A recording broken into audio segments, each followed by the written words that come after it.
once upon a time it worked though. Like once upon a time you knew you were going to graduate and like work a job in the same company, get a Yeah. pension. Like that world does not exist Yeah. there. But while the world is changing at like such a rapid pace, especially things like in technology, I think there's like some kind of index which tells you like which industries are the most fast growing, and with Mm, technology it like changes within a year. The yeah. education system hasn't changed in over 60 years. Welcome to the Relational Parenting Podcast. I'm Jennifer Hayes, a parent coach and 20-year childcare veteran. Each week, I sit down with my own father, Rick Hayes, and discuss the complicated issues that parents face today, as well as some of the oldest questions in the book. From the latest research and the framework of my relational parenting method, we offer thought-provoking solutions to your deepest parenting struggles. Or, in other words, how to parent your kids without losing your mind or traumatizing theirs. Added bonuses include intergenerational wounding discussions and guest childcare experts. We will also start taking your parenting questions in episode 5, so be sure to comment with your biggest questions or email me directly at jenny@jennyb.co. Let's get started. Our guest this week, kicking off our 5-part series about education systems, is Sara O Ahmed. She is an experienced educator and started her career in education as a preschool manager. In 2013, she co-founded Elm International School in Alexandria, Egypt, focusing on student-centered learning, technology as a tool, and being internationally minded while locally rooted. She has a Master's of Education in International Education Policy from the Harvard Graduate School of Education and is pursuing a PhD in Anthropology and Education from Columbia University. She's preparing to release her book, We Need New Education, on K-12 education systems, where she discusses the history of education and why the system was designed that way, how children actually grow and develop, technology and the world we live in now, and how to shift our education systems to serve the needs of the current social and economic environment.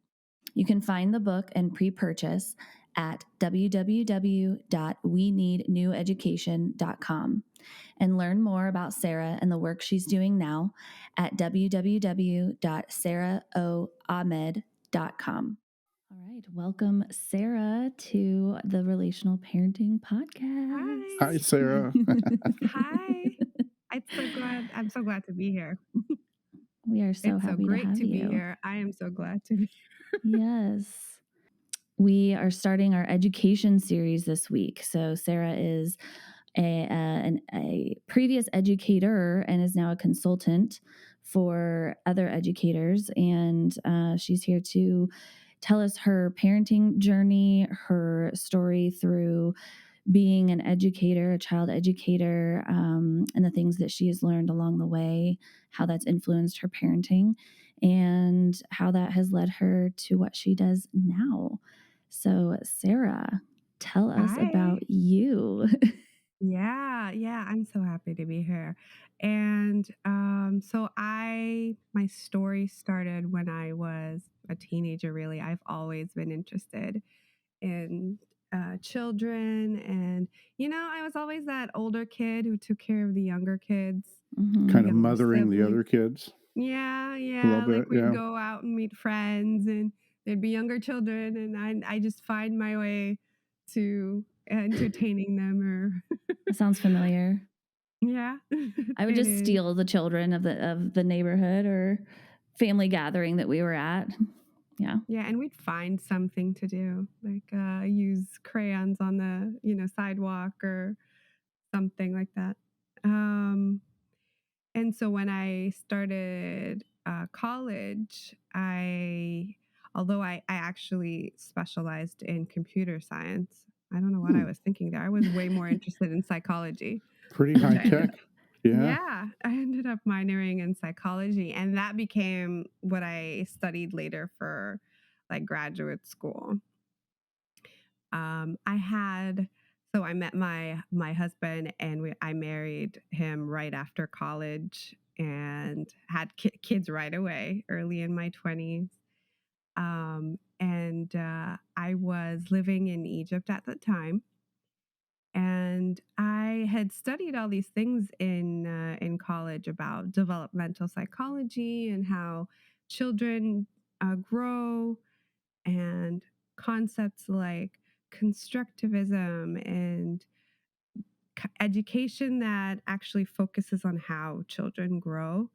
But I didn't feel like where I was located, it was another town, not the capital, Cairo, but Alexandria, and I just didn't Hmm. find the sort of education that I really wanted for my kids. And Hmm. so it was always something in the back of my mind. I want to do something that would put all these principles into place that would be really child centered. Yeah. And I met a woman at the time who was running a Montessori nursery, and I worked with her for a little bit, and then we partnered and started a school with my husband. Um, and it became a really great child centered school. We used technology as a tool, and our third principle was being internationally minded while being Hmm. locally rooted. We had Mm. a lot of students from all over the region and internationally. So it was a really great community. And after that, I went to graduate school just for a year in the middle and came back and continued to run the school. It was a great experience for me and for the kids. And now I feel like I can see more clearly what is wrong with education systems based on what I studied in graduate school, based on Hmm. seeing other schools and visiting other schools. So now I'm ready to sort of share that experience with others in the hopes of like making bigger waves in education, in K-12 education across the world, maybe. Yeah. It gives you another perspective when you try to run an organization Yes, rather than just reading it in books. Some hands-on being in charge gives you a what works and what doesn't work. absolutely. Being right there Yeah. with the kids, and you see Yeah. them. Yeah. Like And you can observe actually, it. yeah, you observe it. Actually, like even some of the developmental psychology principles about how kids grow, like for example, one guy is very famous, John Piaget. He Hmm. came up with his theories by watching his own children. Um, he uh, he saw that when his children were younger, they could do things that, like, they saw the world in a way that was different to how his older children would see them. And so he would Hmm. take notes, and eventually that's what he published into the world about how children go through major phases of perceiving the world. And like if Hmm. you Google Piaget and his experiments, you can see them. Like one experiment is where if you bring a young child in two different shaped cups, and you ask them like which cup has more water, they'll almost always, Yeah. choose the skinny one, the skinny tall one, but not the short one, because it looks to them that one it has more water, even if you like pour one into the other, they'll be like, It's the tall one." They don't really get the volume concept as opposed Yeah. to the visual angular or whatever. I've got one book I picked up long ago because I associated him with the IQ test thing, and I didn't really realize he was actually an educator. And yeah. Yeah. Now he was actually, yeah, it's psychology, but it ultimately has an effect on education. Education itself, though, when you think about how education started, like schools, how schools started, um, they didn't actually start with like child development in mind. So Hmm. when you think of, say, um, like the public school system, initially you had like the one school the one room schoolhouse. We see that on TV sometimes. Mm-hmm. Right, Little where it House was on the like, Prairie. Sure. yeah. And like it was basically a multi-age group in one setting where one teacher and um teaching them like how to read and write. And that Yeah. and that was a popular thing all around the world. Like Egypt had its own version of that kind of education, but Okay. um it would like teach them through scripture. Like the kids would go Mm. in, they would memorize Yeah. scripture, and then they would Sure. go out into the world. So Yeah. public education, the way we know it, it hasn't been around for that long. It's only been around since the late 19th century. And Okay.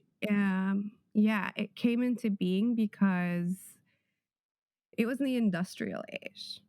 Yeah. So They we had needed factory factories. workers. I Mm-hmm. understand the American model is kind of modeled after the German model, I guess, of we need reading, writing, arithmetic. We need factory workers that can do some calculations Well, we need and factory workers record that We can things. need factory sit in work. a They building needed for 12 factory work. hours a day. That too, Exactly. not Or the 9 to farmers. Yeah, 5 or the Yeah. 8 to 3. yeah. Yeah, and that's exactly it. So Horace Mann, he's got a building named after him and a few of the universities on the East Coast. So he went to Europe and he visited a bunch of like European countries, Germany back then, Prussia, which Yes, I guess yes. would Mm-hmm. be now Eastern Europe. Okay. Um, yeah, and so he saw how they actually modeled their schools after the army. It was a very regimented system. That makes sense. Yeah, because they wanted a whole lot of people to learn quickly in a very sort of regimented fashion. Yeah. And that was seen as like the sign of progress. This is what we need to do. And so that was brought back into the US model for education. And that's how sort of the public school system started. And that's So how can it's I modeled after. Yeah, so go can for I it. ask you, in Egypt, when you were, because you were the preschool director at one point of this Montessori school, right? And then you went on to did you start a school separate from that, or did you collaborate to turn that school into I think you said a K through 8 Hmm. child-centered institution? Because Montessori tends to be a pretty child-focused style of education.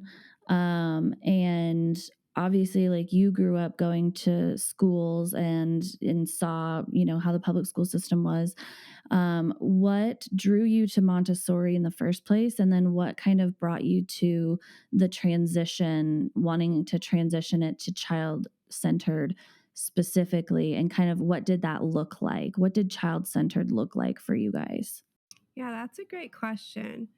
Um, so Montessori, what really attracted me to Montessori is that it is the opposite of regimented and sort of Mm-hmm. prescriptive. And so just a little history. Maria Montessori was a woman. She was an Mm-hmm. Italian woman who was a doctor, actually. And at the time, she was one of the very few female doctors. And so she was kind of sidelined Yeah. into taking care of children. The female doctor, we're just going to put you in charge of children. Put you with the Yeah. kids. Yeah. But she did an amazing job with the kids. So she also had what was kind of like the one room schoolhouse, but she also like paid close attention to observing how kids learn and grow. Yeah. And so if you've been into a Montessori classroom, you'll realize there you don't have like the desk layout where Yeah. they're all facing the teachers. It's more corners, like you have sections and different corners in the room, or centers. I'm not Montessori certified, but um if you if so I'm not sure of the exact name, but you'll have like a literacy corner, you'll have a math Mm-hmm. corner, you'll Hmm. even have like an everyday life corner where Mm. kids can learn how to sweep the floors, or that's Yeah. actually part of like the Yeah. class. That's Sure. part of the classroom activities. I cannot tell you how many Yeah, 2 and 3 and 4-year-olds I have taken care of who wanted to sweep or vacuum. Like if I Mm-hmm. was doing it, they wanted to try. They wanted to learn how to do it. Yeah. Like, Yeah. yeah, They want to yeah. be like their caretakers, want to be grown up. Mm-hmm. Harness Well, that while you can for their absolutely. teenagers. Absolutely. Don't shoo them away and then Right? expect them to come Hand back them the later. vacuum. Hand them a vacuum or something a little more to their size. Like you can get the small little A little broom. hand vacuum. They would want Yeah. the little Or a whisk hand broom attachment vacuum. yeah. Yeah, and I would let them go. They would clean up their own. A 2-year-old would take the hand vacuum from me or ask for it and would clean up under their high chairs after a meal. Wow. And I would like That's right. do the dishes while she did that. It was amazing. Knock Yeah. yourself out. Yeah. Yeah. Working together. And they feel so accomplished doing that. Mm-hmm. Like, Yeah. and even if it's not perfect, like even if later you go back and do over, obviously Yeah. it's a 2-year-old, but even if that could take up some time. Yeah. It's an activity that they clean up as an activity in Mm-hmm. their day, and it becomes part of like the food, like we eat, we clean up, Mm-hmm. or we set the table. Yep. Mm-hmm. And so that's just as important as learning how to read or how to do a math skills. Yeah. And the other great thing about Montessori is that it's very hands-on, even when we're learning about how to read or how to do numbers. Like basically, Yeah. like first you start off with just recognizing amounts, simple small amounts, just 1 versus 2 versus 3, and then they progress to like counting in tens, and then counting in hundreds, and then if they're a little bit older, counting in thousands. Hmm. And the great thing is it follows the child, so it's not like Mm-hmm. we're in first grade, they must know how to do how to add single digits by the end of the year. It's not like, and then all the kids are expected to meet the same exact Yeah. learning goal at a very precise time of year, because that's how the normal school system works. The Montessori system lets them, it follows the child. If the child picks up an activity and they're ready to take it, the teacher will encourage them to pursue it. Yeah. And that's the role of the Montessori teacher. And now I know that Jeff Bezos incidentally went to a Montessori school when he was young, and he started the Bezos Academy.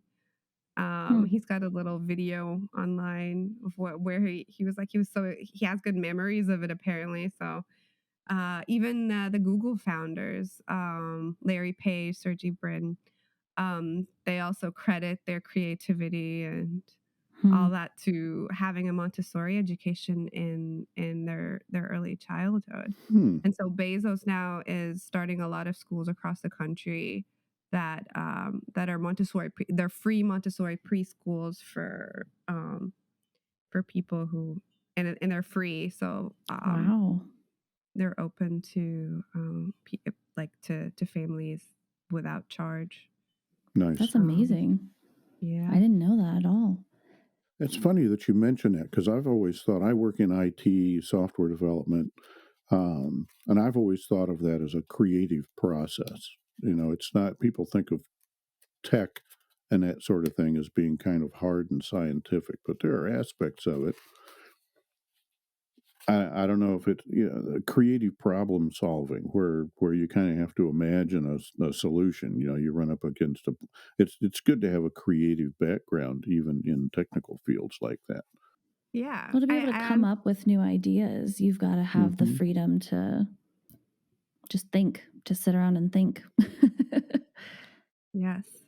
Unfortunately, I think that's one of the things that later in the later school years, it kind of gets beaten out of you because the Mm-hmm. school, Mm-hmm. you get punished for mistakes and for trying to do things your own way, right? Mm-hmm.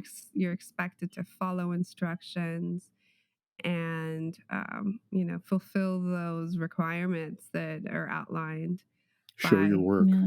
yeah, to show Not your only work. did you get the right answer, but you did it the way we told you to do it, not, Right. not doing Yes. it your own way. Yeah. There's only one right way to do something. Mm-hmm. Or a numbered ways to do something. And Mm-hmm. so Mm-hmm. that's one of the things that I think, if education needs to change from being in that factory model where it made sense, like there's only one right way to assemble something on the assembly line. Right. Right? If you're going to be a good diligent factory worker, you're expected to follow the rules. Mm-hmm. But Mm-hmm. we don't live in a world where that's what we want, even the future workforce to look like. We want them to Yeah. be creative. Like Yeah. like IT is so it's such a big prominent, but even in all fields, like whether in marketing or social media, you want them to be able to think out of the box. And so in many ways, if you're a really good student, you're actually at a disadvantage Mm-hmm. um, in the workforce.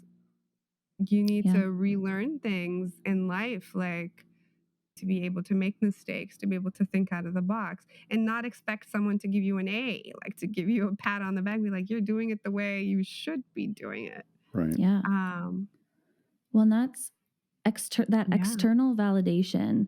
So it's problem enough that we are killing creativity, individuality, unique talents, and putting everyone in the same box throughout our schooling education system, and then you're released into the wild as an 18-year-old, either to college or to a job or whatever, and told like set yourself apart and like be unique and be yourself and be authentic and all of these things. And it's like, well, I just spent 18 years suppressing all of that, so I'm going to spend the next 10 undoing it in therapy and trying to figure out who I am. It's bad enough that we do that, but the external validation that we raise children with, to that good job and here's an A because you did it the way I told you to do it, or you met my expectation, or you made me happy, or you like this external validation that we also ingrain into our kids is so, what's the word I'm looking for? It's not healthy, but it's non-functional. Like you it's then not become an adult who has no internal compass, no internal motivation. You seek to do things to please other people and to make other people happy only, and you forget about yourself and what makes you happy and like life worth living and what do you want to do and what is your gift to the world. So it's right. a whole system. The whole system. And once upon a time, it worked though.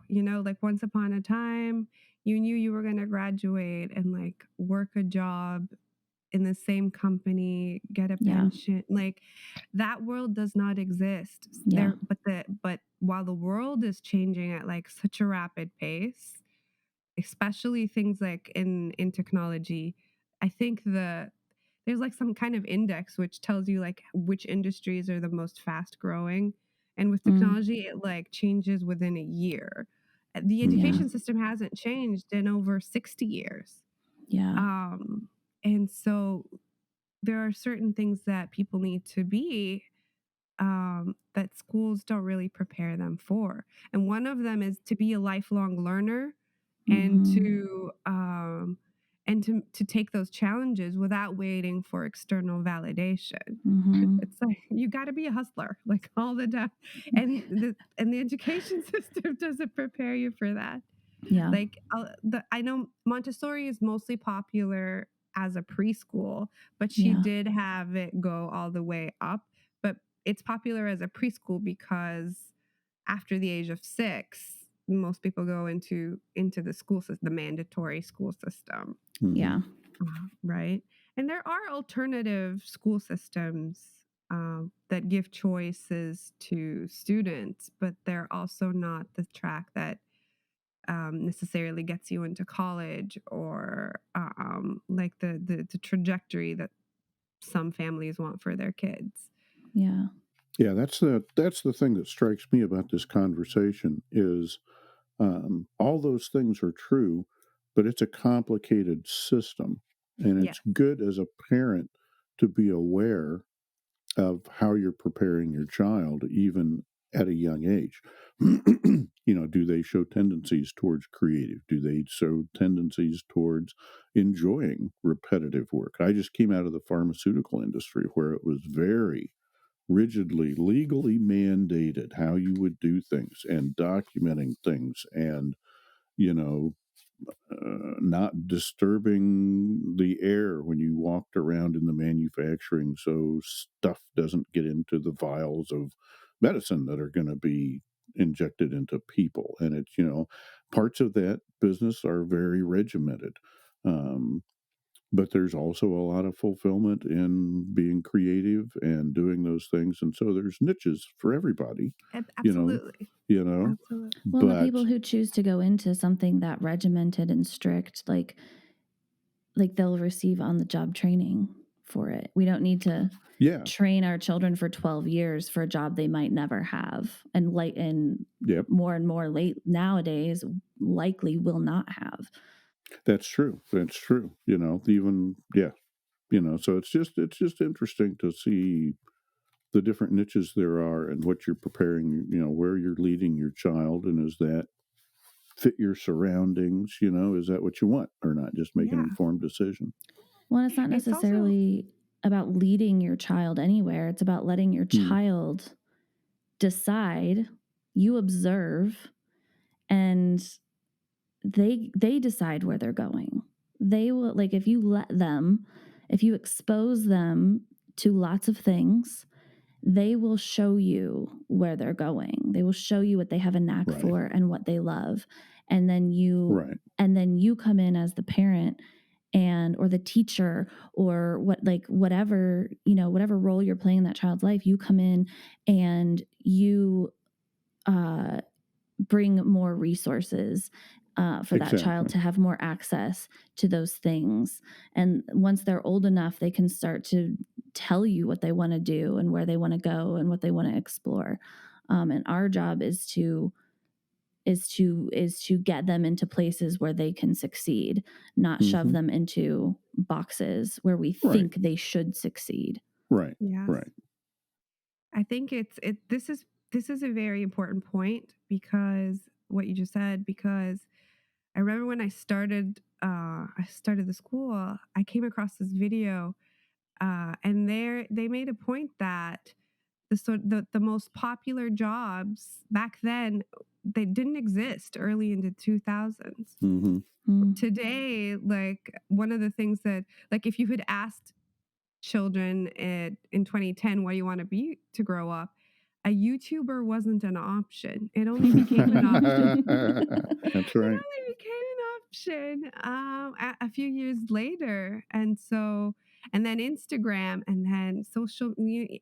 There are a lot of words that were not existent when I went to school. Nobody could predict that this was a way of making a living, right. and so none of that was something that you could prepare kids for in an actual curriculum.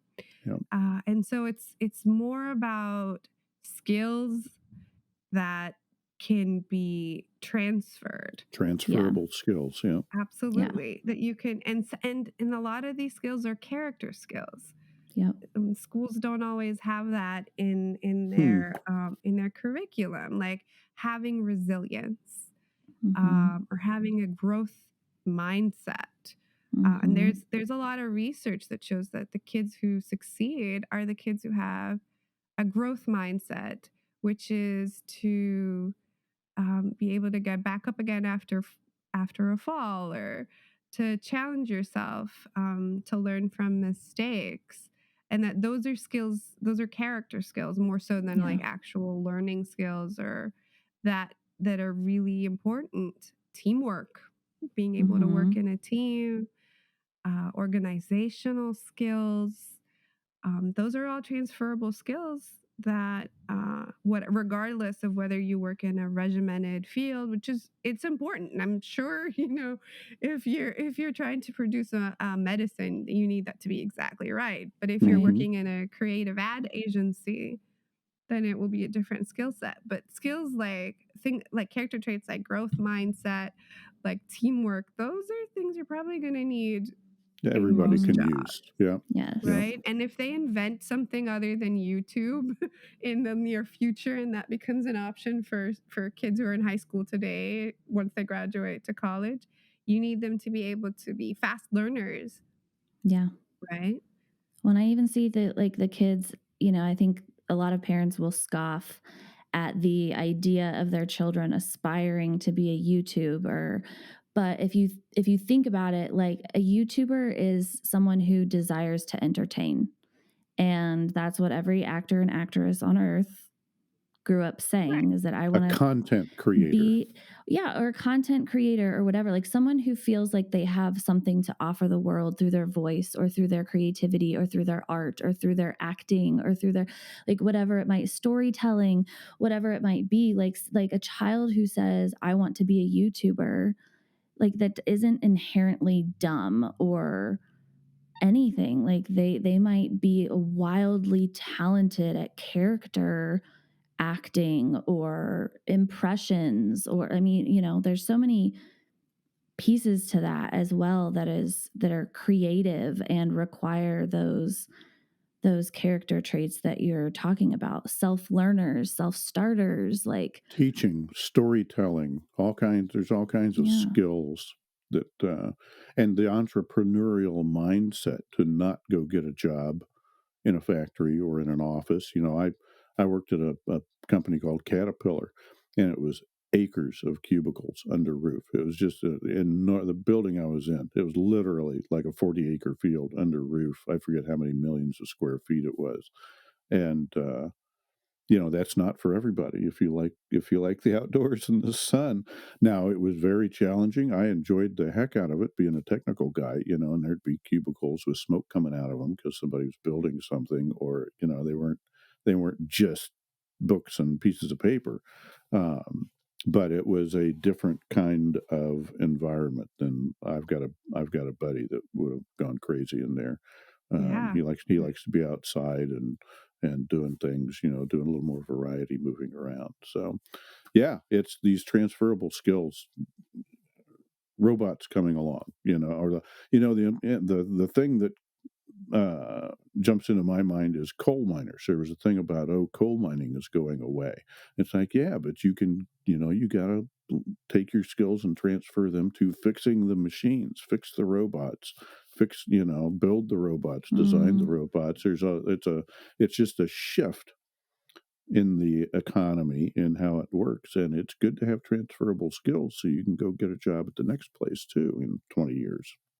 Exactly, exactly. We went from being a world that where you had a lot of craftsmen and farmers to then the industrial age where like that was a big shift in people's mind as Yes. well, like having Yeah. to go and find jobs in the city or in a factory or in a professional setting. Yep. 150 years ago that people were mostly around the world, mostly craftsmen or artisans or working in a farm. And then it Mm-hmm. became the factories. And now we're entering the knowledge economy where a lot of people Mm-hmm. make a living like doing things online, engaging in this Coaching. content production. Yeah. It's a coaching, it's a whole coaching different thing. services. Yeah. Coaching, consulting. And so there's this other layer, right? We still need the farmers and the artisans, and we probably still need Mm-hmm. people in factories, even with the robots coming in. But then now more and more people are doing things that robots can't do, which is a lot more human centered, a lot more people centered, and we're still figuring it out.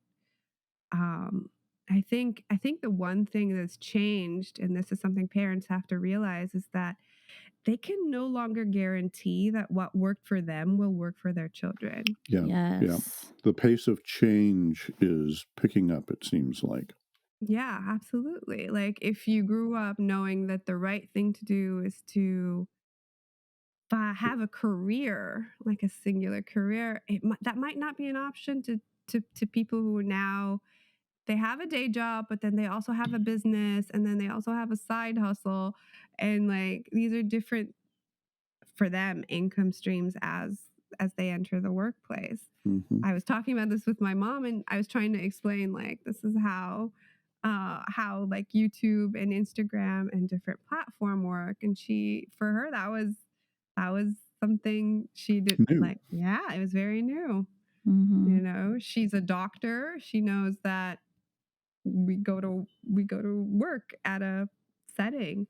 And the Mhm. pandemic really threw a wrench into the sort of Mm. cubicle style setting, right? Yes. Huge learning trigger. I feel like Yeah, for everyone. For we jumped everyone everywhere. 10 And it years made the ahead. internet such an integral part of like of our work, of our learning, of our because all the schools went online too, right? And now Mm-hmm. Yeah. suddenly it became painfully obvious that trying to get children to focus on a little camera Right. and just the screen, and we need to stay on target with the learning goals while the whole world was like going through this pandemic. um it was a That's a struggle. that's a great example of the world changing, a situation presenting itself. Well, so we can no longer get within 6 feet of each other. Now, how do we manufacture things? How do we educate our children? And so you pick the best option available that you can think of and do the best you can. But yeah, I think everybody's coming out of that going, yeah, let's not do that again. Let's figure out a way to get a vaccine faster or Yeah, something, because a bunch of little kids in front of a bunch of little cameras, that's not the ideal that was educational model. difficult. Yeah, but it also like the newer now schools are either building bigger or building smaller. One of the Hmm. things Mm-hmm. that have come out of the pandemic was this idea of like having a micro school Ah. where a group of families got together, and Mm-hmm. it's like an expansion of the homeschool like the idea of homeschooling where Yeah. Mm-hmm. families Mm-hmm. either got together or they hired a teacher for the so it's kind of like circling back to that one Yep. room The schoolhouse. one-room schoolhouse. But But Yeah. we're now we have getting back internet. to a more So like communal, tribal, like where we rely on each other and we have little cohorts, whether it's you putting your kids in a homeschool with a different set of parents each week, or you get together and collectively pay for a teacher to come and educate your kids in one place. But yeah, like it's where we're like coming full circle back to this like tribal community, helping each other out, working together to get things done instead of these massive mass produced public educations. Yeah. yeah. Interesting. So, Sarah, here's my first tangent. You just made me think of something. So, how do we? Um, now you get into you got to say the world goes to micro schools. All or nothing thinking. But if there's a lot of micro schools, now you have trouble with standards. The whole idea of free public schools was everybody kind of comes out as a interchangeable part and goes into the industrial machinery of the world. And, when I get somebody out of 12th grade, I have a pretty good idea what they're going to know. And yes, I can structure as an owner of a big business, I can structure my job roles that way. Now, with a bunch of micro schools or if everybody, what if everybody did it? That's one of my guiding principles. If everybody's in a micro school, how do you get that predictability of, okay, here's a 17-year-old, 18-year-old, 12th grader. What's that do? What's that do to the economy? That's a great question. Yeah. So here's the thing with standards, because I feel standards are important, but we have to think of them as a baseline rather than like a high striker. Like a And Yeah. minimum? Yeah, the minimum standard, but right now they're more of a high striker. Most people who graduate from high school have they haven't scored 100% Yeah, of like yeah, what they were supposed to learn in each of yeah, their subjects. yeah. There it's very so it isn't always obvious like if they've actually gotten the skills that they need. And some of the Right. things that we were talking about earlier, those skills that you really need, teamwork, grit, growth mindset. We don't have standards for those in the Mm-mm, school Yeah. system. And so, mm-mm. in some ways, employers are going to have to make an educated guess about that student's skills, and they're going to have to prove themselves in the workforce anyways. Yeah. So, and then there are a lot of things that we learned in high school that you really have to question if they're going to make it to trans as skills that transfer into their workplace anyways, Mm. like some of the algebra that some of the students learn Hmm. in high school, some of the minute details of if things they learn in history. We have to ask ourselves if that information in and of itself is what's important for the kids to learn, or what they learn through the learning process. Through the exercise Like Yeah. of learning it. Yeah. like if we're doing a history project, is it really about learning the dates and the places that a certain event Right. happened in, or is it Memorizing. research skills, or is it um Hmm. to have that sort of baseline right across? Yeah. And I think that baselines, they should be more like milestones across the education, because sometimes, especially with the really young kids, where like a child that's in second grade is far behind, but if you supplement their education, they'll be on track by the time they're in fourth grade. Mm-hmm. Hmm. Sometimes, because there are differences in the way students learn, and so standards, we need to they're a very delicate subject, they're a very important Mm. subject. Mm. But for the most part, like, people are responding to standards, and those standards go back to the government as an aggregate, like, so that they can Hmm. have their charts and say, "Oh, we're Yep. we're on track as like a whole nation." Yep. Yep. But on the individual level, when we look at a student, they're not here to fulfill the standard of the aggregate of, like, for the policymakers. At the end of the day, they're Right. human and there'll be variances. And so as Yeah. parents, we have to be cognizant of that. Just because a student didn't isn't like is they're not, at age 6, they're not like the other 6-year-old in their class, doesn't mean that they're behind or that they're ahead. Like, well, life is more complicated than for us to keep comparing ourselves. Right. Like, when you think of, like, after, and maybe this is a question for me to you, like, when you think of after graduating, how often do we have standards to compare ourselves to our, high school friends once we all have jobs? What do we Right. compare ourselves at? Our income, our happiness, Yeah. Well, our, I don't know, like, what's the standard? That would make class reunions really interesting. I think Right? that's If what Real everybody class sat down and reunions were post-graduation painted standards. as. Like the class reunions in movies were always painted as this like pissing contest of who has the old best job. emotional. Are you a doctor or a Yeah. lawyer, or do you just work an office job, or did you invent something, or how are you married? Do you have kids? Like, did high school sweethearts get Comparison. married? And it's all about coming back together, and it was all painted. I personally have never gone to any of my reunions. But it's always painted in the movies as this like competition, like checking in to see who ended up being successful and who didn't. It's that external And validation you mentioned again. and the older that I get, the more I realize, and I see it, because of Facebook and Instagram, I'm still connected to a lot of people I went to high school with.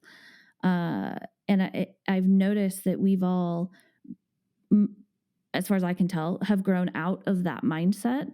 and everyone is cheering each other on. And when someone has a victory, everyone is excited. And when someone is going through something terrible, we're all like, I'm so sorry. I'm sending prayers to your family, and no one is like, at least not outwardly, being like, oh, turns out Susie who was a bitch to me in high school is now, her grandma died. Haha, Susie. And it's like, what? No, Exactly. like none of us, Nobody. like we've all graduated out of that, like competing.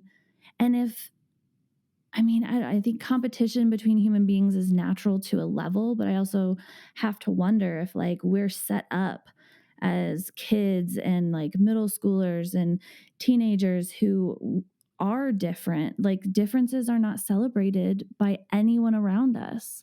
So we become like, we look at the girls in the magazines or in the movies, and the guys, make comments about our bodies. And so we start judging ourselves based on those fake requirements, and our grades are, become requirements of like being a good human, a worthy human. And it just creates drama and comparison. And yeah, I don't know. Being different is potentially complicated, fraught. But Right. like, we have to be different. If we were all the same, the world would collapse. Humanity would collapse. Absolutely. And success in school is not necessarily a predictor of success in life, whatever that Yeah. means. Yeah, yeah. Right. You That's know, the people who had the highest grades are not necessarily people who say will be happily married with kids or have the highest earning job, or like I was it's not a valedictorian. guarantee. It's I was yeah, valedictorian. I don't even know how many jobs I've had since college, high school, college. And I've spent my entire adult life trying to figure out who the hell I am and what I want to do. yeah. right. And I I was found I it, was by the I was way, too. finally an entrepreneur doing the thing that like I should have always been doing. Yeah, yeah. But yeah, Yeah, I was one of the I had the highest grades in my graduating class as well.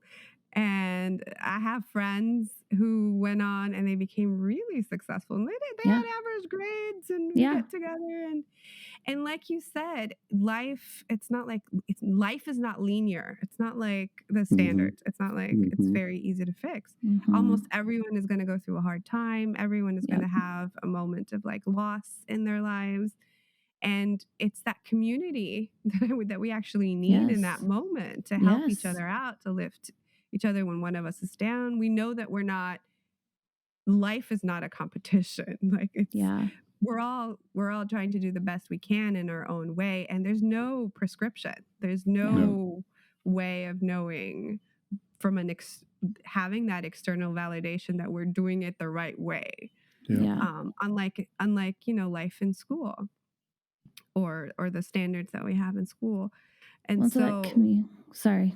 yeah, no, go ahead. You're going to say I just something. wanted to say, Um, like highlight that we need each other, and like part of what you're trying to do being a consultant for educators, and what I'm trying to do to coach parents in relationship skills with your kid is teach each other those interpersonal skills, those developmental skills of what you need to have and be able to teach your kids to have, of like character skills, are relationship skills. Can you be empathetic? Can you understand another human being? Can you care for another human being's feelings even though you may not agree with them?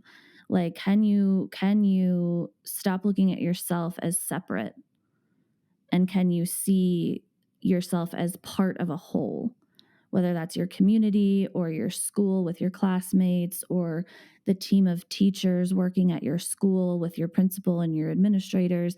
Like, you are a part of a whole. Like, you yourself are a whole human being, but you are then a piece of a community. And how Absolutely. are we in healthy relationship to one another, in Mm-hmm. collaborative relationship to one another? Mm-hmm. Learn to be in service to an other, big O, or a whole, big W.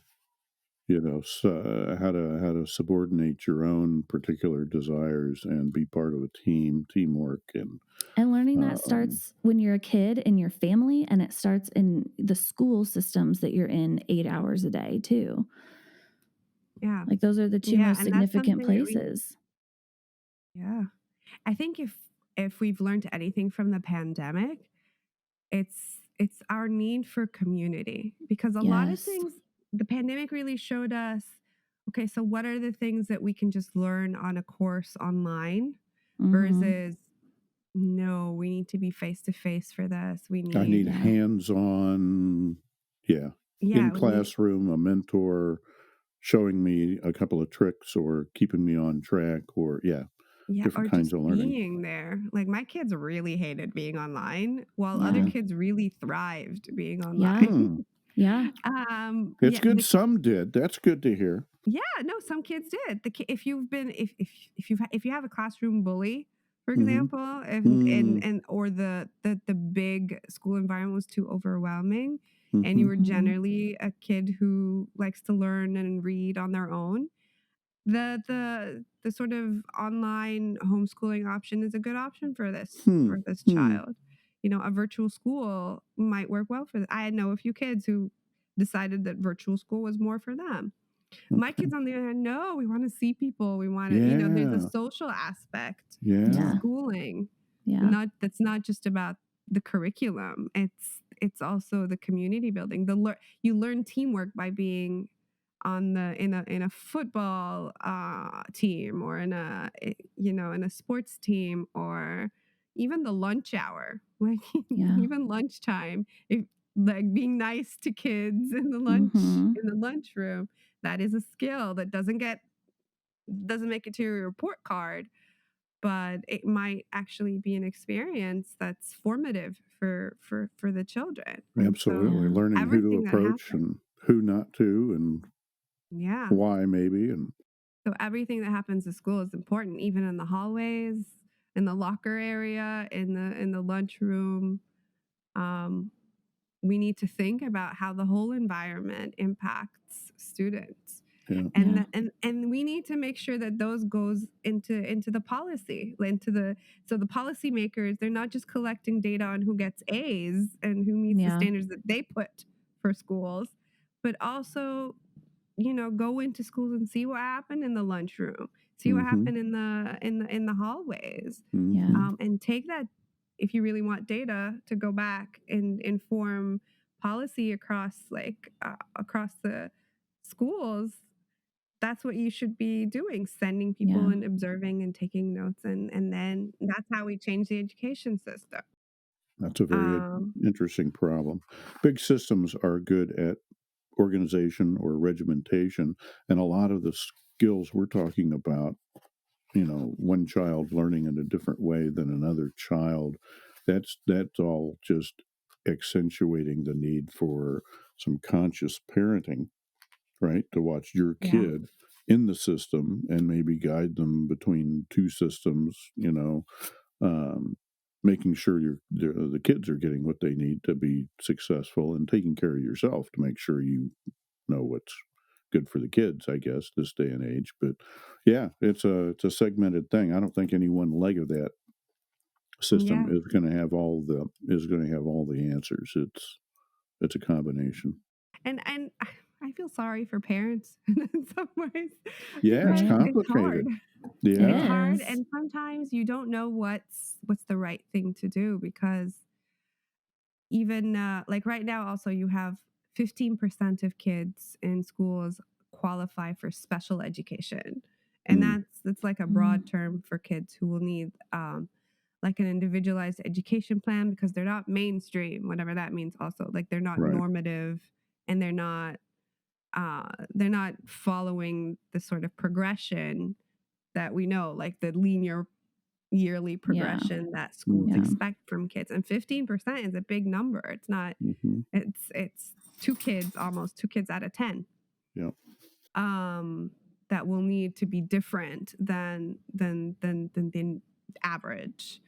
Yeah. And different comes in many ways and forms. Some kids have disabilities, and they're identifiable, and some kids have learning difficulties, and those are more difficult to identify. Some kids are on the autism spectrum, and it takes a while to really find out like what works for each individual child. And for parents, I feel like it's difficult because you're not given a handbook when you give birth to a child. Right. You have to figure it out as you go along, and as the world changes, it throws surprises at you. It Yeah. does. But I think also as a parent, you have to be your child's advocate. That's the most important thing. Like, you have to be there and Yes. defend your child against the world. Yeah. And they have to know that you're in their corner, and doing your best for them, and that they're gonna be difficulties. Like, I always Oh, yeah. think back to my kids and be like, I really hope they remember things in their childhood differently to how I remember them, because it wasn't always easy. Yeah. Yeah, when they grow up, I look forward to those conversations of like, I wish you did this differently, mom. Right. I'm going to Because do it differently with my kids. exactly. I'm I never going already to get do what that my from mom my did. from my Yeah. teenager. I'm like, Yeah. okay, you will do it differently, actually, because you're gonna live in a different world. Yeah. And Yeah. I don't know. I can only tell you what's right based on what I know, based on how I grew up. Yeah. But it's a different world. I didn't have a smartphone growing up. Right. The internet became a thing when I was a teenager. So now, Had and they AOL grew up with a chat. telephone. Yeah, like my son could work a touchscreen game when he was like 18 months old. It's a very Yeah. different world, Yeah. That's right? amazing to watch. Yeah. It's amazing to watch them do that. Um, and so it's very important. Like, and if we're going to be talking about schools and education, we need to really think out of the box to be able to keep up with all these changes that are happening in the world, and then pandemics that we never thought we had to prepare ourselves for. Right. Right? You got to Yeah. be light on your feet. That's one of the things between like conservative and liberal and whatnot. There are people who are more and less comfortable with change, and as the change in the world heats up, gets that's where the real value of transferable skills come from, is they transfer from generation to generation, situation to situation, as well as job to job, right? Teamwork comes in handy pretty much everywhere and in every time. um, yeah, that's a good thing. I got a message from my oldest with a picture attached of my granddaughter, and she had this perfectly round purple I know how she got thing that. on her upper lip. And I remembered having one like that.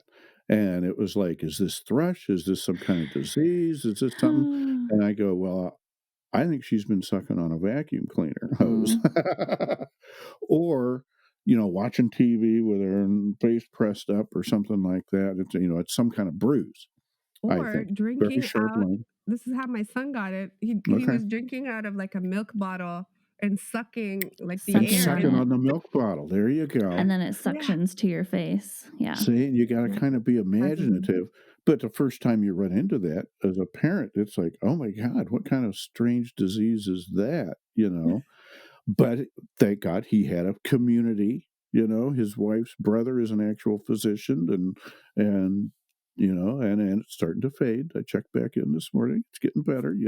I think I think she feels like she wasn't doing something she was supposed to do and didn't want to get in trouble or whatever for creating the furor that it bruise. did. Yeah, but Yeah. it's just, man, you got to, parenting is, and being with kids is all about being light on your feet and adaptable. Yeah. And it's bad enough when your one kid is doing something, being responsible for 30 of somebody else's kids. Oh my gosh. Yeah, Yeah. being a teacher is very, very difficult. And that's another thing that we're facing right now. A lot of teachers are walking out because the profession Not is good. just it's underpaid significantly with Yeah. the inflation rates that we're going through, Yeah. and they're not respected enough. Yeah. And at the Yeah. same time, like, the tension is between parents and teachers, and that's not where the tension should be. It should be Mm-mm. because teachers want the best for their kids, and parents want the best for their kids. Yeah. But what we really should be doing is thinking about, is the system working for us? Yeah. Yeah. Okay, what my earlier comment when I was thinking about the taxes, it's because the taxes pay for the public school system. We all pay Yep. taxes. They Yep. get pooled into like the federal system Yep. or property taxes, and they're the taxes that pay for the schools. Local and So federal. Yep. are they working for our children? We need them Yeah. to. We want these schools to prepare our kids for the future, and that's we have to make our tax dollars pay for like work for us. I mean, we have to Yep. make our tax dollars work for us. And to do that, Um, we have to know it's good for parents to like educate themselves. I mean, to think about what it is they want. Yeah. In developing software, one of the challenges is eliciting requirements, getting a customer, a parent of a child in the educational system to define what it is they want exactly well enough that we can deliver it as opposed to making our own right. guesses. Oh, I thought you wanted more creative skills. No, no, no. I just want algebra. Or okay, Well, we got to so figure this out. You know. so Sarah, what is your, you have, I don't want to fail to mention here that you have a book that you are publishing very soon. And we will link the website to get pre-orders in the show notes. But you're writing a book right now, and we've talked a little bit about the history of education and the system where it comes from. We've talked a little bit about how children grow. We've talked about the technology and the world and society that we're living in now and the structure. Um, how to fix or at least improve There's the there's system no as it small stands question. How do we now. fix this, Sarah? Well, and don't give away the farm here, but you I wish I had a we've farm to give away. touched well, you have a book, Yeah, but I do. you are an entrepreneur who is helping schools recreate curriculum and recreate their system as it stands and transitioning it into something that is more child-centered. And so what are some of the like key aspects of what advice you would give to school systems for creating a more child-centered environment? My generic advice, and this goes back to Rick's point about like knowing what it is that we're designing this thing for and Yeah. involving people in the process. Is just that you need to know what you're designing for and who you're designing for, rather than have it this you have rather than have this top down system where someone sitting in an office somewhere decided these are the standards, now we're just going to make everyone follow them, and we should be that's what we should focus all our efforts at, is to also have that bottom up. Take a look at what students are capable of doing right now. We can collect data from on the ground and feed that to the people on the top about what actually matters, not just in the classroom, but in the school in general, in the informal time that people don't pay attention to. Ask the students about their experience in the school. That's one thing. The second thing is that we do need to align it more with what we know about like developmental psychology. And people have been Yeah, saying this for decades. I'm not the first I person to know. say For this. so Right? long. It's yeah, people have been saying like this is not how students learn. And yet Yeah. we Yeah. make them sit down Yeah. and do it anyways because someone at the top wants them to do the test and so they can have the reports They ready. have to measure it to justify the expenditure of tax funds, right? Exactly. There's Like a yeah. Hmm.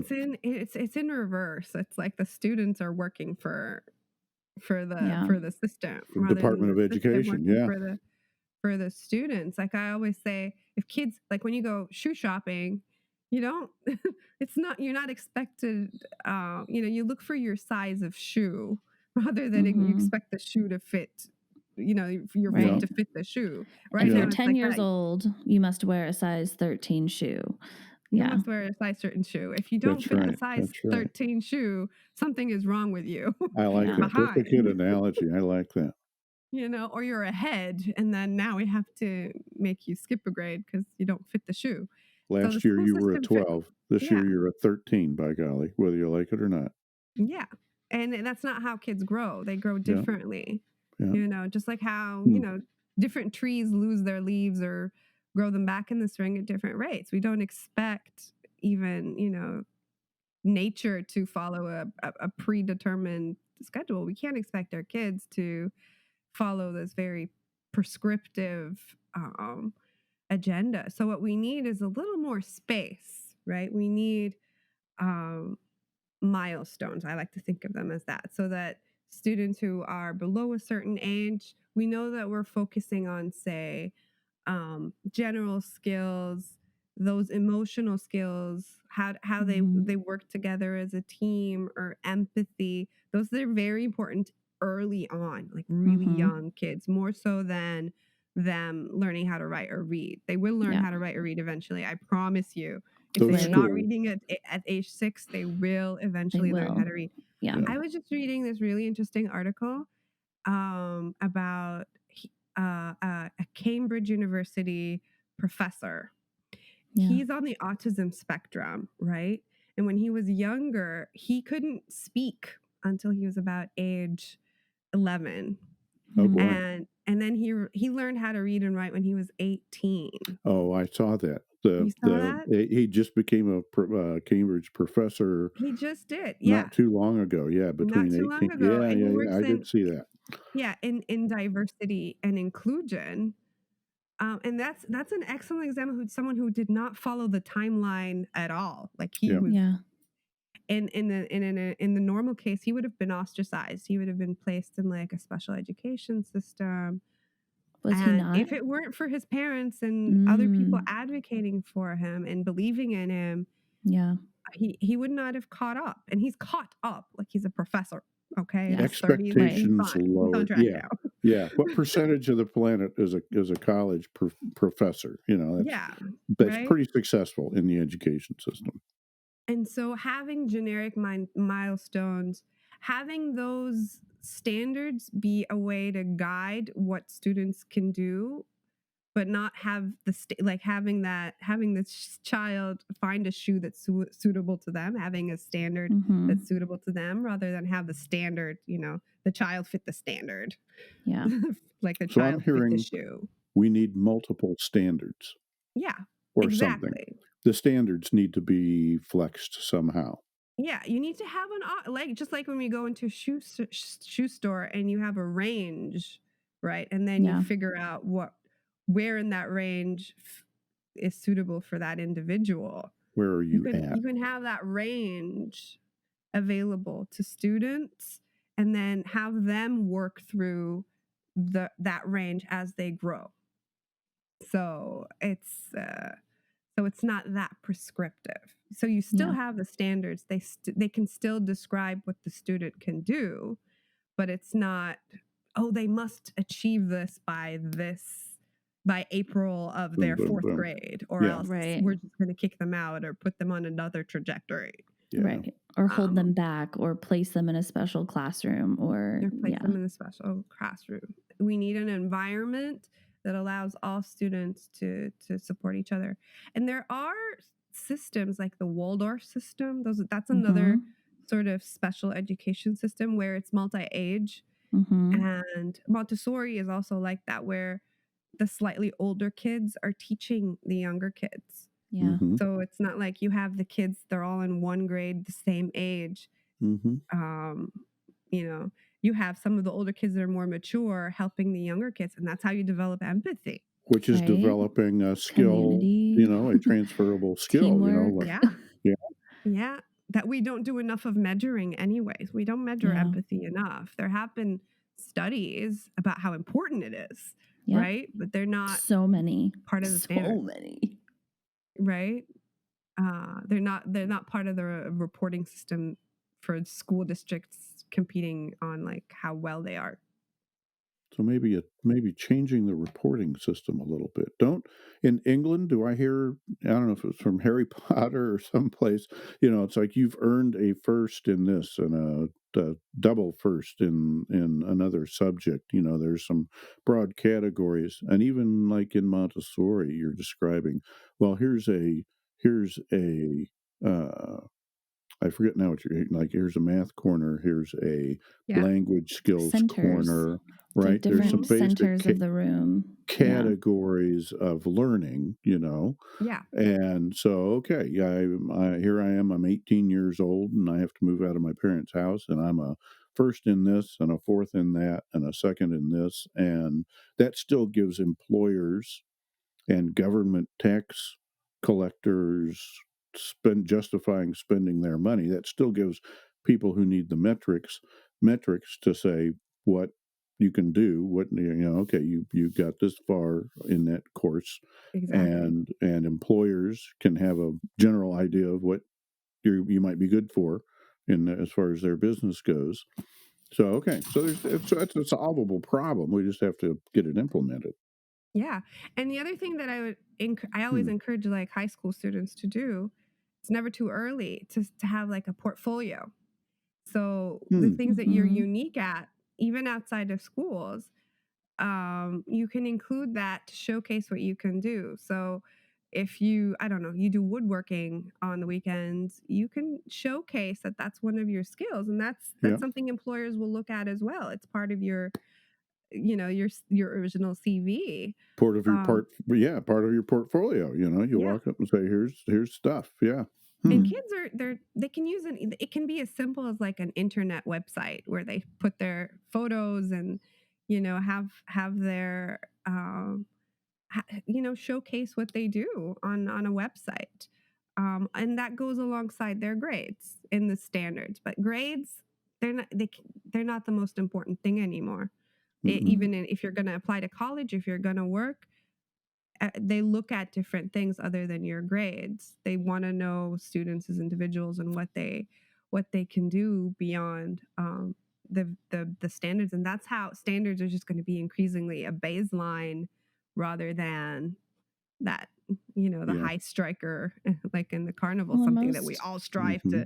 to get the top most marks at. workplaces, whether Hmm. you're coming out of high school or college, they they're like, okay, did you graduate high school? Do you have a GED? And okay, did you graduate college? They don't ever look at your grade point average. And I remember coming out of Right. college and Hmm. my friends graduating and everyone like going into the workforce and just laughing at how big of a deal grades had been to us for 16 years and Hmm. how literally nobody gave a fuck about what your No, grades they were. don't. Do you have your degree? Yeah. Cool. The rest of my questions are about your personality, your characteristics. Are you a team player? Can you take direction? Are you going to contribute? Are you a self starter or do I have to watch over your shoulder to make sure you're getting your work done? Like, it's no interview and I've sat in many of them. There has never been a question towards getting employment that was, what were your grades? So Exactly. some jobs still do that. I know Caterpillar, when they recruited engineers, they were looking for like 3.8 and Okay. above, or Deep sciences, yeah, That's true. deep Yeah. sciences, medical school grades mathematics. matter. But Yeah. you're right. I've never been asked what my GPA was to be a computer Nobody, programmer yeah. or manager or anything like that. It's all soft skills. Yeah. But you kind of know what you're getting. Like if you want to work in this very specialized field, obviously you have to meet like the requirements for that Yeah. specialized Yeah. Got specialized to hit field. hit the bar. Yeah, not you don't want everybody to be your doctor. Yeah, Well, like and to be a you want your doctor to psychologist. have that experience, like, Yeah. You don't want me expertise. as your doctor. I don't That study hard enough. detail-oriented, yeah, but to be a psychologist, like, no one's asking what your GPA is. They're seeing how you interact with people. They're seeing how you Yeah. guide people. They're seeing what kind, like, do people feel like they can trust you? Do you know, they're not, Soft you know, transferable you skills. need to understand how to run a study and measure statistics. But yeah. And the other thing that I'm still trying to get my head around is that increasingly people are working jobs without bosses. Like they can enter these jobs without really going for that interview. If you work as, say, Remote, hybrid yeah, stuff, like you if you're mean? working as Yeah. an Uber driver, or if you're working as like as a service provider Mhm. on an app. Now Yeah. you have apps as your employer. You Yeah. sign up, you do Online work, and then you tutors. receive a Yeah. commission. Yeah. And so increasingly people aren't really looking at they're not there's no entry point where they're screening you except for really basic things like, do you have a driver's license, or do Right. you Background check. yeah, like a background check. Yeah. And then you have to do the work yourself Yep. to directly earn the money per hour, like as Yeah. an hourly rate. Yeah. And that's become, a lot of people are doing that as their main job, and they're Interesting. they're doing multiple hourly jobs, and that's how they bring in their income.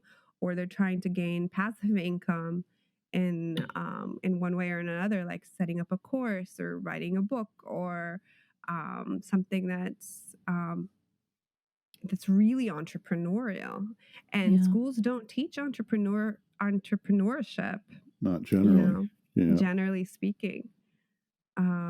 It's like an option for high school students, but throughout the process, you're doing the exact Yeah. opposite of entrepreneurship. Yeah.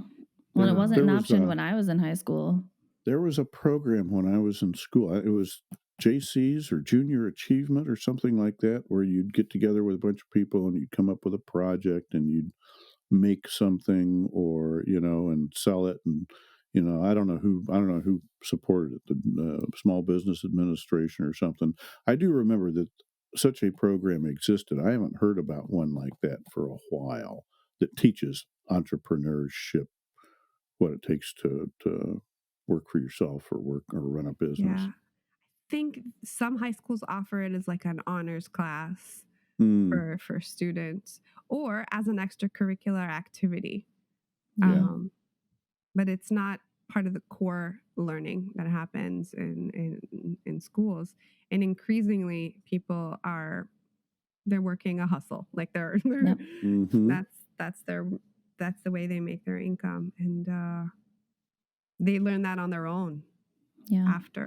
That's right. That's right. Or Well, hopefully from their parents. real quick, Sarah, tell me, so you went to undergrad for computer science and psychology, and then you went to grad school where?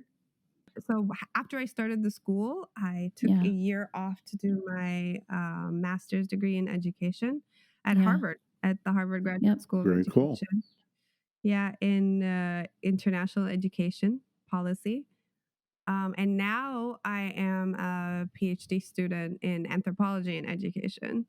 Yeah. Anthropology and education. Mhm, Interesting. Yeah. So international. which is why I like, yeah. It's why I like to pay attention to stories. And I know data is important, like the numbers and things like that. But for me, data is measuring things right. Asking questions about how people learn is like doing the right things. We have to make sure we're doing Yes. the right things before we measure them right. You can get Yes. into problems with metrics. Yeah. You can Yeah. have good metrics and still not be getting the job done. Yeah. Yeah. And I so love for me, that. this is why I'm paying attention to like what's going on, what are people saying, what are the stories behind the scenes. Beautiful. And in the meantime, I'm writing my book on education, and hopefully it'll be available in the summer, this summer. Cool. And it's something I just hope that it will get people to think about the education system. I really think it's important that parents are aware of the system. They're not just sending kids to school because they have to, but that they know what's going on and that they can be better advocates for their children. Yeah. And that's what I hope to do with the book. I don't solve all the world's problems. I wish I'd get. I'm sure that would be worth something. But I'm hoping that we can start a conversation about what Yeah. needs to happen next because it's overdue. We Yeah. need we need really need to change the system. It's overdue, and the change that is happening is going too slowly. Yes, and it's failing our Not keeping children. up. Yeah. It's failing our children. It's failing our teachers. There's an exodus of teachers right Mm-hmm. now happening. Yeah. Yeah. Mm-hmm. A lot of teachers are leaving the profession because it's And going to work for a community of homeschooled kids. possibly if they're still Getting in privately education, some of paid. them Might change be. Yeah. careers. They'll Be use that interesting. transferable skill set in Yeah. like education technology or in a setting that's different They could from the work school system. 4 or 5 hours a day with homeschool kids, with a group of 8 or 10 kids in a community whose parents are pooling their money to pay them, and they could make $100 an hour Yeah. and work a third of the time, if not less. Right. And there's so much less bureaucracy because what people don't see is that like a lot of the teachers' time, and that's what disappoints a lot of teachers, is that a lot of their time is going to bureaucracy, not to Yeah. teaching the children. Non-value added activity in Yes. Six Sigma terms. Yeah, you're not really adding value to the process sometimes. It's just, responding to management or to paperwork or things Meetings. that are meetings. Yeah. That could have been an email. Or Yeah. days. What is it? They're called in-service days, where they have to go in for the whole day and do stuff. Because you're required to have some training or something. Yeah. It's always good to continue learning, but it has to actually be of service to the students' learning, like not just another administrative task. Mm-hmm. Mm-hmm. I love all that. I was Sarah. I was on a school board for a few years, small town school board, and what you're saying about conflict or between parents and teachers and the system and changing it from within, and grassroots, ground up. That's for our parents. That sounds like, hey, one more thing to do when your kid doesn't have a big purple lip is get involved in the education and push and shove, get in an elbow a little bit and don't and feel bad about doing that. Yeah. Support the teachers, but have the board and the principal and the people accountable to you. You're allowed to ask questions and to know what's going on and to advocate for your child. Yeah, absolutely. Absolutely. I can't wait to read your book. Thank you. Yeah. All right, Sarah, thank you so much for sharing all of this awesome information. There's so many pieces here that parents can walk away with and use right now. So thank you. And everybody make sure to check out the show notes for the link to pre-order Sarah's book this summer. Thank you so much. It was such a pleasure. I really enjoyed this. Me too. Time went fast. Yeah, it always does. I'm always like, oh, crap. We're over our time. Yeah. Awesome. Yeah. All right. Bye, Thanks everybody. a lot. Bye. Bye-bye. My goodness, there is so much to know and pay attention to in this fast-paced world. My biggest takeaway from this conversation was how can we get our education systems to catch up? The system has traded life skills like relationship skills, teamwork, and internal motivation for mass-produced hard skills that for many 18-year-olds become irrelevant once they enter adulthood. How do we shift the paradigm to meet the needs of unique individuals with different gifts and goals? If you are a parent or are preparing to navigate the school systems, make sure you check out Sarah's new book and pre-order.